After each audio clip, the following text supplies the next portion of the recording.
Si en videos anteriores hablamos acerca de algunas revisiones teóricas que se podrían aplicar a la divulgación histórica a través del cine, en este video vamos a hablar sobre algunos autores que ya han escrito de lleno en el tema de la historia y el cine. Siendo más este video un repaso a través de algunos autores influyentes en este rubro. Para que vean de qué estamos hablando, he preparado un video que destaca las ideas y contribuciones de esos autores, así que prepárense para sumergirse en el fascinante mundo de la historia a través del cine.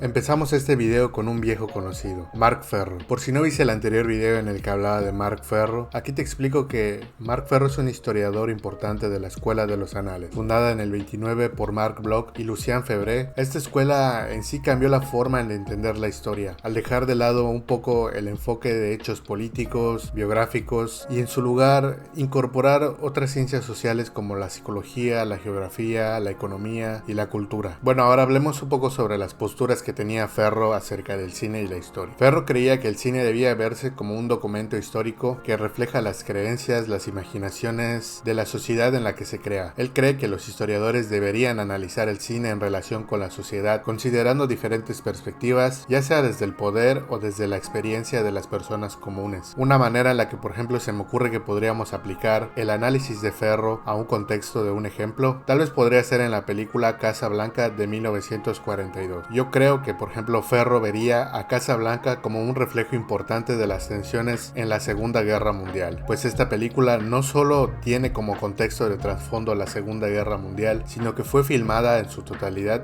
durante la Segunda Guerra Mundial. De igual manera, la película presenta un contexto en donde los personajes enfrentan dilemas morales producto de un mundo en crisis, y analizaría tal vez cómo la historia de amor entre Rick e Elisa se conecta con temas de resistencia, sacrificio y tal vez una lucha contra el totalitarismo.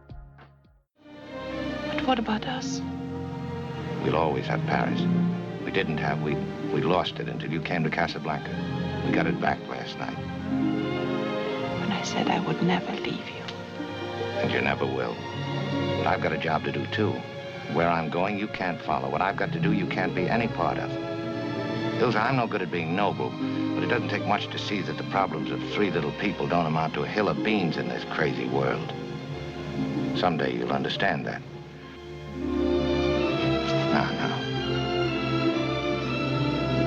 He's looking at you, kid.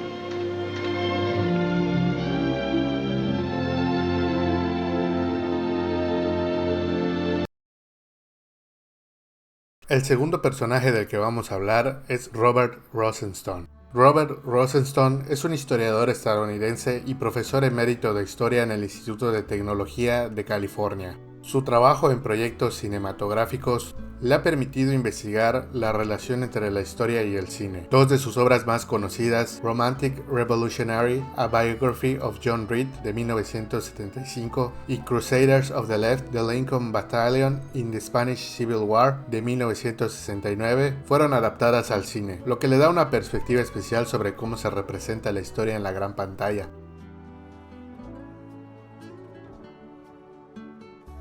Algunas ideas importantes de Rosenstone serían, por ejemplo, la historia como construcción. Él creía que la historia no es objetiva hasta que se crea, y que esta creación está influenciada por los valores y contextos culturales de quienes los cuentan. Tanto la historia escrita como la cinematográfica son representaciones del pasado, no el pasado como tal. Otra idea importante son las narrativas coherentes contra la realidad, pues él critica la estructura tradicional de narración, que incluye un inicio, un desarrollo y un final, y que se usa en la historia y en el cine, hablando acerca de que la realidad es más desordenada y compleja. Para Rosenstone, las narraciones históricas son ficciones verbales, que intentan dar sentido a un pasado caótico. De Rosenstone tal vez hablemos en otro video más adelante, así que por el momento lo dejaremos hasta acá.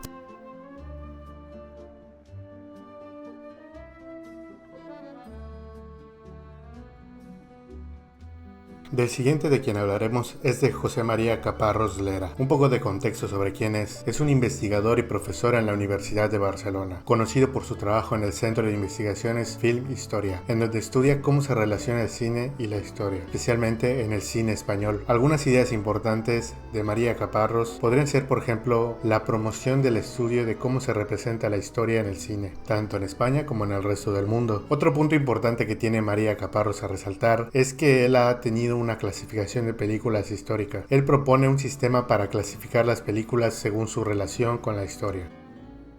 La clasificación es en los siguientes 3 grupos. Número 1, películas que tienen información histórica implícita. Número 2, películas de reconstrucción histórica que intentan mostrar hechos y figuras con precisión. Y número 3, algo que él llama ficción histórica, que es más como una novela y no precisamente tiene que seguir estrictamente los hechos históricos. Pasando con otro autor que ya hemos hablado de él en un video pasado, tenemos a Hayden White. Hayden White es un historiador y profesor de literatura comparada muy influyente en el campo. Él ha enseñado en la Universidad de Stanford y es profesor emérito en la Universidad de California. Su trabajo ha cambiado la forma en la que entendemos la historia y cómo se representa en diferentes medios como el cine. Sobre la postura que tiene White del cine y la historia, él cree que el cine debería verse como una fuente válida para estudiar la historia. Los historiadores deben de estar atentos a cómo los trucos del cine influyen en la forma en la que se presenta el pasado, y más que nada él se enfoca en la estética y en la moral, y dice que la manera en la que se cuenta la historia de una película puede cambiar la forma en la que el público la entiende o la percibe. Un ejemplo de cómo podremos aplicar las teorías de White al análisis de cine podría ser, por ejemplo, otra vez con la película Gladiador de Ridley Scott. Aunque esta película está basada en el Imperio Romano, muchísimas de las cosas que se muestran no llegan a ser completamente históricas, como la forma en la que se retrata la lucha por el poder, los personajes como el emperador y la vida en el Coliseo, que no dejan de estar cargadas de dramatismo y emoción más que de precisión histórica.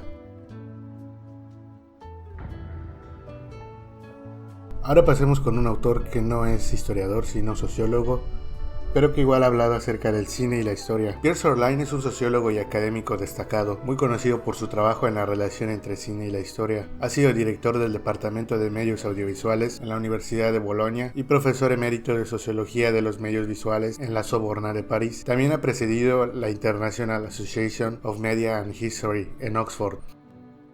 Él cree que las películas de ficción histórica, no son fuentes históricas directas, sino más bien documentos que reflejan la época en la que se hicieron. Esto quiere decir que pueden llegar a dar información sobre el contexto social, cultural y político del momento, un poco parecida a la idea que tenía Ferro acerca del cine, pero también ha sido crítico en la idea de que no todas las películas pueden llegar a ser consideradas como fuentes históricas, ya que como hemos visto, el interés por el ámbito económico puede llevar a los directores a insertar elementos anacrónicos o pasar por alto aspectos importantes en pos de atraer a un mayor público. Aunque si pudiéramos aplicar sus teorías con un ejemplo, tal vez vendría bien usar el mismo ejemplo que hemos usado, el de la película Gladiador, ya que es una historia de ficción ambientada en la antigua Roma, pero Sorlain podría argumentar que, a través de su producción, podríamos ver elementos de la cultura en la sociedad contemporánea como el siglo XXI, como la representación de la violencia, el heroísmo, la lucha por el poder, y podríamos ver que en sí no solo refleja la historia antigua, sino que también refleja valores y preocupaciones de la sociedad actual en la que fue hecha. Por último, pero no menos importante, hablemos acerca de unas contribuciones femeninas también al ámbito de la historia y el cine. En primer lugar tenemos a Gloria Camarero. Ella es profesora de Historia del Cine en la Universidad de Carlos III de Madrid y ha estado frente al Congreso Internacional de Historia y Cine. Ella ha escrito libros como La mirada que habla, Cine de ideologías, Una ventana discreta, entre muchos otros. También ha escrito un interesante libro acerca del biopic como género cinematográfico. La idea principal de ella es que sostiene que el cine es un medio que representa ideologías, no solo políticas, sino también una variedad de mitos e imágenes que impactan en nuestra subconsciencia social. Siguiendo tenemos a Pilar Amador. Ella también está en la Universidad de Carlos III y la visión de ella se enfoca principalmente en la conexión entre el cine y la historia. Ha publicado trabajos como El cine desde la mirada del historiador y las posiciones ideológicos sociales en la transmisión de la imagen cinematográfica. El punto de vista de Pilar Amador principalmente se enfoca en que el cine no solo difunde ideologías, sino que también las transforma, y que es responsabilidad de los historiadores buscar tanto como lo que se está viendo en las películas como lo oculto en ellas. También tenemos a Marta Selva Masoliver. Ella también ha trabajado en varias universidades y ha sido directora de la Mostra Internacional de Films de Dones de Barcelona. El enfoque principal de Selva Masoliver son las mujeres en el cine, como un punto principal y no solo como un simple complemento esencial para una parte de la historia, sino para la historia completa del cine. Ella tiene libros como Mujeres y el cine histórico, en donde analiza cómo los cineastas han tenido que innovar en el lenguaje y cómo la representación de la mujer ha cambiado según el contexto histórico. Y por último tenemos a Annie Goldman. Ella es socióloga y directora de investigaciones en la Escuela de Estudios Superiores de Ciencias Sociales y ha investigado la relación entre cine, la historia y la literatura. Su enfoque se propone más precisamente en un estructuralismo genético para estudiar el cine, sugiriendo que las narrativas cinematográficas son pequeños fragmentos de estructuras sociales más amplias. Si tuviéramos que aplicar las 4 diferentes teorías a una misma película, tal vez podríamos usar V de Vendetta de 2005. Por ejemplo, si utilizamos la visión de Camarero, en V de Vendetta no solo se refleja una ideología política sobre el totalitarismo, sino que también explora los mitos y símbolos como la figura de V, como una especie de vengador, que se convierte también a su vez en un icono de resistencia. De esta manera el cine presenta estos símbolos en forma de que influencien nuestra forma de ver el mundo, haciéndonos cuestionar sobre el poder y la opresión, así como la lucha por la libertad.